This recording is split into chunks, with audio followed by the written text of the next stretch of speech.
Hi, I'm Pat Kelly. Okay, in this problem, they ask us to sketch the plane curve that would be represented by this vector-valued function. Okay, so we're going to an xy plane, so what might help is think about getting x and y expressions.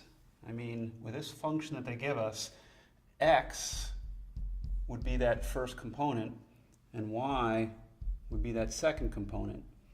And what I need to do is find a connection between those so that I'll end up with an equation that has x's and y's in it, which will be more familiar to me in terms of how to sketch that then in this xy plane. So what I look for is if I can solve either of those equations easily for t. I say easily because if I try to solve this y equals t squared for t, see how you'll have a plus or minus, you'll have that kind of ambiguity. So I would choose this one. It doesn't have to be the x equation. I'll choose this one because I will be able to solve explicitly for t. Okay? So you can see the t is just going to equal the cube root of x. And I do that because now I can take this expression for t and substitute it into the other equation. Right? Really essentially eliminating the t and getting my equation just have x's and y's in it.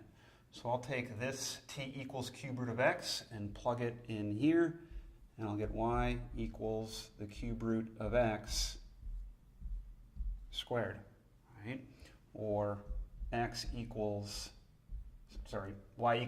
x to the 2/3 power, okay?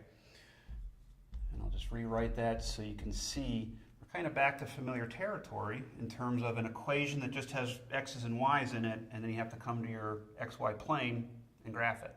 Okay, so if this is a graph that you're familiar with, you might know the family of it, x raised to the 2/3 power.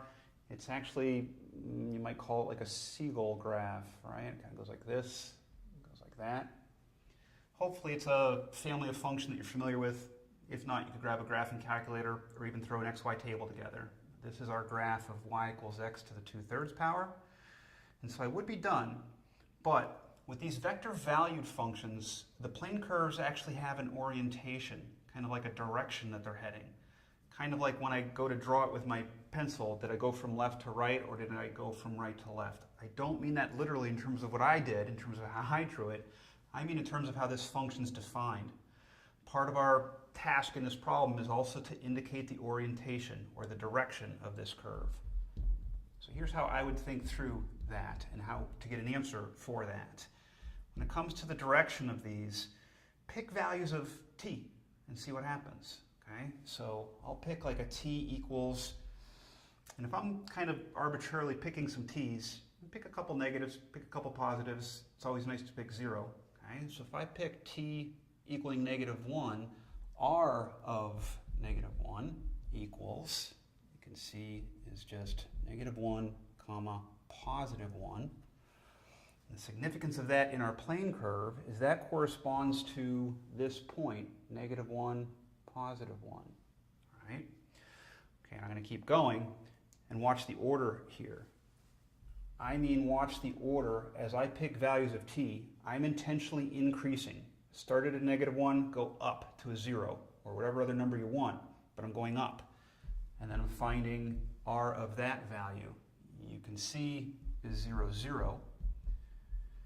And the reason why the order there is important in thinking about going up is because now this 0, 0 point is the second point as time passes. It's not a coincidence that we usually use the variable of t in these vector-valued functions. Think of it as time.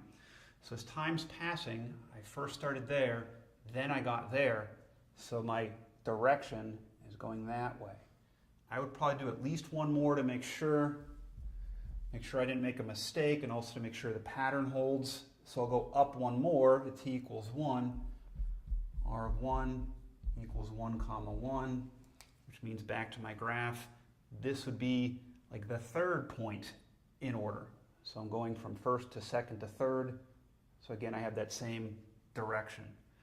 The direction of this is like a from left to right for the vector valued function r. Okay, thanks and hope that helps.